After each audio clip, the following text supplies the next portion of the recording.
Back to my channel Puja's lifestyle. I hope তোমরা সবাই খুব ভালো আছো। আমিও আছি, মোটামুটি খুব ভালো আছি যে তা বলা যায় না। তো মামামের শরীরটা মোটামুটি ঠিক হয়েছে, তবে ও না প্রচণ্ড উইক, অ্যান্টিবায়োটিক চলছিল তো, আর তার মধ্যে জানি না কেন প্রচণ্ড ভয় পাচ্ছে একটুতেই। তো কিছুতেই দেখি হট করে ভয় পাচ্ছে। এবার একটা জায়গায় ঘুরতে গেছিলাম, তো জানি না সব জায়গায় তো ওয়েদার বা মানে হাওয়া বাতাস এক থাকে না। তো আমি অ্যাকচুয়ালি এসবে অতটা বিশ্বাসী নই, তবুও কিছু কিছু সময় দেখবে এইগুলো ঘটে যায় আমাদের লাইফে। কখন কী যে ঘটে যায় আমরা তো বুঝতে পারি না। তাই এখন ওকে নিয়ে একটু যাব ঝাড়াতে। তো আমি সেখানে কোনো দিন যাইনি, ফার্স্ট টাইম যাব। আমার বাপের বাড়ির ওখানে এক জায়গায় আছে একটা পীর বাবা, যেখানে ঝাড়াই আর কি। তো সেখানে ভীষণ বিশ্বাসী, সবাই বিশ্বাস করে, আমরাও ছোটোবেলায় গেছি। তো এখানেও সেরকম এক জায়গার খোঁজ পেয়েছি, সেখানেই মামামকে নিয়ে যাব বলে এখন চলে আসলাম রেডি হতে। তোমার দাদাভাই ছুটি আছে, ওই নিয়ে যাবে। তো প্রচুর ভয় পাচ্ছে আর আমাকে তো ছাড়তেই চাইছে না, জানি না কেন এরকমটা করছে। তো তার জন্যই ঠিক করলাম যে ওকে একটু ঝাড়াতে নিয়ে যাব। তো দেখা যাক, যাবো একটু পরে। তো দাদাভাই এখন গেছে মার্কেটে বাজার করতে, বাজার থেকে আসলেই আমরা এখন আসলাম উপরে রেডি হতে, রেডি হয়ে বেরিয়ে পড়বো। তো চলো আজকে ব্লগটা এখন থেকে শুরু করলাম, দেখতে থাকো। আশা করছি তোমাদের সবার খুব ভালো লাগবে। তো ব্লগটার সাথে থাকো আর রেডি হয়ে আবার পরে ব্লগে। তো দেখো বন্ধুরা, আমি রেডি হয়ে নিয়েছি আর মাম্মামের শুধু চুলটা বাঁধবো, তো ড্রেস পরাই ছিল। তো চলে আসবো, যেহেতু জানি না এখন কতক্ষণ লাগবে, শুনেছি ওখানে প্রচুর ভিড় হয়। তো চলো বেরাই, তারপরে আবার দেখার জন্য রেডি হয়ে নিয়েছে, সানগ্লাস আর টুপি পরে। ও বাবা, হচ্ছে কি দেখো দেখো তোমার নাতনি কি করছে। ঘুরতে যাবে তুমি? বাবা,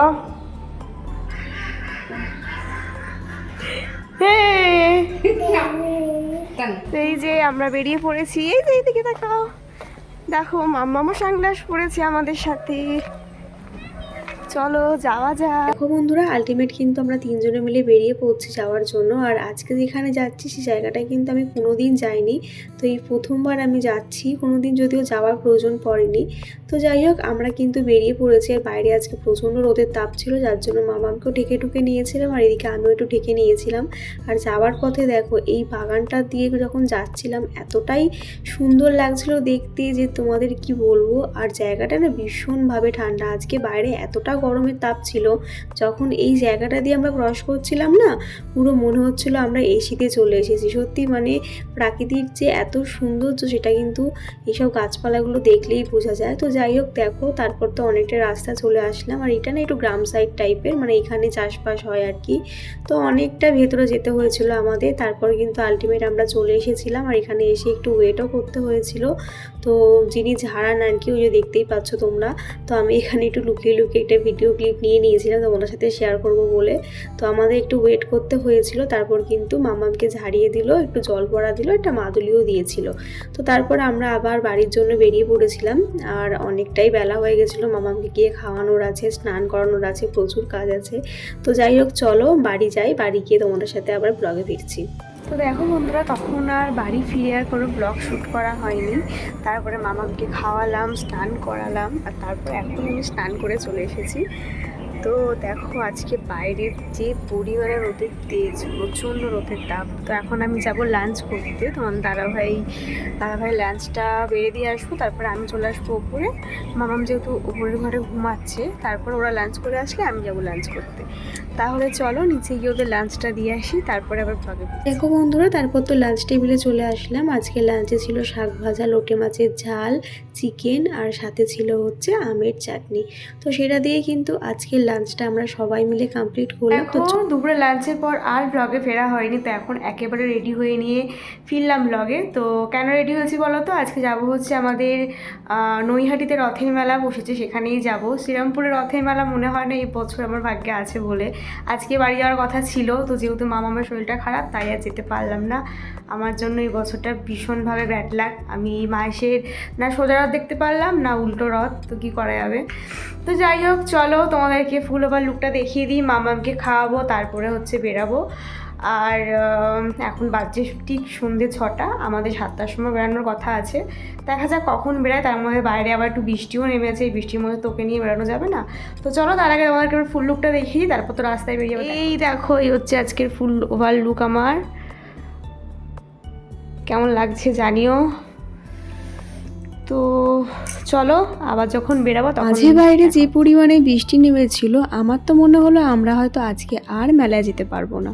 তবে ভাগ্যক্রমে বৃষ্টিটা কিন্তু কমে গেছিলো। তারপর মাম্মাম এই ফাঁকে একটা ঘুমও দিয়ে দিয়েছিল।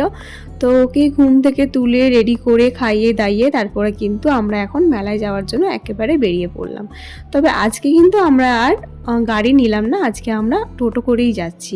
আর সাথে যাচ্ছে হচ্ছে আমি, তোমাদের দাদা ভাই আর হচ্ছে মাম্মামের ছোট্ট পিমুনি। তো দেখো ওইদিকে তোমাদের দাদা ভাই আর মাম্মাম বসেছিল, আর এদিকে আমি আর ওর ছোট পিমুনি বসেছিলাম। তো সবাই মিলে টোটো করে এখন বেরিয়ে পড়লাম মেলায় যাওয়ার উদ্দেশ্যে। তবে আমাদের কিন্তু বেড়াতে বেড়াতে প্রায় 7:30 মতন হয়ে গেল। তো মাম্মাম যেহেতু মাঝে ঘুমিয়ে পড়েছিল তার জন্য একটু লেট হয়ে গেল। আর আজকে না রাস্তায় প্রচণ্ড পরিমাণে জ্যাম ছিল, আমরা ভাবতে পারিনি যে রাস্তায় এতটাই জ্যাম পাবো। যেহেতু আজকে ছুটির দিন আর তার মধ্যে হচ্ছে আজকে মেলার মেবি আজকে মেলাটা শেষ, তার জন্যই হয়তো এত ভিড় ছিল, এত জ্যাম ছিল। তো যাই হোক দেখো আমরা অনেক যানজট কাটিয়ে তারপর তো মেলাতে ঢুকে পড়লাম। আর মেলাতে ঢুকতেই দেখো এদিকে চারিদিকে দোকানপাট ভর্তি। মেলা মানেই তো জানো মেলার শুরু থেকেই কিন্তু দোকানপাট আমরা দেখতে পাই। তো সেরকমটাই দেখো ঢুকতেই এখানে কত দোকান, পুতুলের দোকান, তারপরে জিলিপির দোকান, যেটা মেলায় থাকে আর কি। তো তারপরে কিন্তু আমরা একে একে মানে তোমাদের দাদা ভাই পেছনে ছিল, আমি আর ওর ছোট্ট পিমুন্নি হাত ধরে মেলাতে প্রবেশ করলাম। তবে আমাদের সাথে কিন্তু আরও দুজন অ্যাড হবে, সেটা হচ্ছে আমার দুই দেওর। তো ওরা আসছে পেছনে, তো তার জন্য আমরা একটু ওয়েট করলাম। তো দেখো একজনের সাথে এখানে এসে দেখা হলো। তো বললাম না দুজন আসবে, তার মধ্যে থেকে একজন এখানে আছে আর একজন আসছে। তো যাই হোক এই ফাঁকে আমি চলে আসলাম হচ্ছে এইখানে, এই ফ্লাওয়ারগুলো আমার দেখতে বেশ সুন্দর লাগছিল, তো সেটা দেখার জন্য আমি এখানে আসলাম। তবে জানো তো মেলা মানে যেন জিনিসের প্রচুর দাম, আর এই ফ্লাওয়ারগুলোর না প্রচুর দাম বলছিল, যার জন্য আর কেনার সাহস পেলাম না। আর তাছাড়া ফ্লাওয়ার আমার ঘরে অনেক জায়গাতেই আছে, রাখারও জায়গা নেই, তাই আর কিছু কিনলাম না। আর এখানে না প্রচুর দাম বলছিল, মানে এই ফ্লাওয়ারগুলো আমরা মার্কেট থেকে অনেক কমে কিনি, কিন্তু এখানে তার ডবল দাম বলছিল। তো যাই হোক সেখান থেকে বেরিয়ে চলে আসলাম, এবার যাচ্ছি হচ্ছে মেলার ভেতরে। এর মধ্যে কিন্তু ওরা চলে এসেছে, দেখতেই পাচ্ছ তোমরা পেছনে তোমাদের দাদাভাইয়ের সাথে। তো ওরা 3 বন্ধু, ওরা 3 মূর্তি। তো এখন আমি আর ও মাম্মামের ছোট পিমুনি মানে আমার বোনু, তো ওকে নিয়ে আমরা এখন মেলাটা প্রবেশ করছি। আর দেখো আজকে প্রচণ্ড পরিমাণে ভিড় ছিল, মানে এত ভিড় ছিল যে কি বলবো, আমরা কিন্তু পুরো মেলাটাই ঘুরতে পারিনি। আর দেখো মেলায় ঢুকতে তো এখানে এই চীনামাটি জিনিসপত্র, বাচ্চাদের খেলনা, সব রকম জিনিস যেগুলো থাকে আর কি মেলায়, সেসব জিনিসপত্র ছিল। দেখো শুধু মানুষের মাথা দেখা যাচ্ছে, মানে এতটাই ভিড় যে আমি তোমাদের কি বলবো। আমরা তাও যে ভালো মাম্মাম আজকে চুপ ছিল, কোনো কান্নাকাটি করেনি, আর বিভৎস একটা গরম লাগছিল, তাই আর আমরা পুরো মেলাটা ঘোরার সাহস পেলাম না। তাই কিন্তু আমরা হাফ মেলাটা ঘুরেই বাড়ি চলে যেতে হয়েছিল। তবে হ্যাঁ মেলাতে এসেছি ঠাকুরের কাছে, ঠাকুর দর্শন করতে আসবো না তা তো হয় না। তাই দেখো অনেক ভিড় ঠেলে কিন্তু চলে আসলাম ঠাকুর দর্শন করতে। তো দেখো জগন্নাথ আর এখানে হচ্ছে রাধাকৃষ্ণ ছিল, তো তাদের দর্শন করলাম। তারপর কিন্তু আমরা সবাই মিলে একটু এখানে ফটো ক্লিক করে নিচ্ছিলাম। তারপর দেখো এই মন্দিরটার সামনেই কিন্তু এই পোড়ামাটির জিনিসগুলো বিক্রি হচ্ছিল, বেশ সুন্দর সুন্দর ছিল। তবে সেইগুলো না দেখার মানে মার্কেটিং করার টাইম পাইনি, ভেবেছিলাম একটা নেবো, তবে প্রচণ্ড ভিড় ছিল আর তোমাদের দাদাভাই তাড়া দিচ্ছিল, যার জন্য আর দেখলাম না। তারপর কিন্তু এখান থেকে আমরা বেরিয়ে যাচ্ছি, বেরিয়ে এখন বাড়ির দিকে যাব। মেলার ভেতর দিকে ঢোকার চেষ্টা করলাম, তবে না এত ভিড় ছিল যে কি বলবো। তো বেরানোর পথে যে দোকানগুলো ছিল সেইগুলোতে একটু ভিজিট করে নিলাম যদি কিছু নেওয়ার থাকে। তবে মেলাতে জানোই তো সব জিনিসের দাম একটু বেশিই থাকে। তবে মেলায় এসেছি কিছু কিনবো না তা তো হয় না, কিছু কিছু জিনিস কিনেছি, সেগুলো তোমার সাথে অন্য একদিন শেয়ার করব। তবে এতটাই ভিড় ছিল যে সেরকম ভালো করে দেখতেও পারিনি আর কিনতেও পারিনি, এরকম একটা ব্যাপার। আর আজকে যেহেতু লাস্ট ডে ছিল তার জন্য ভিড়টা বেশি হয়েছিল।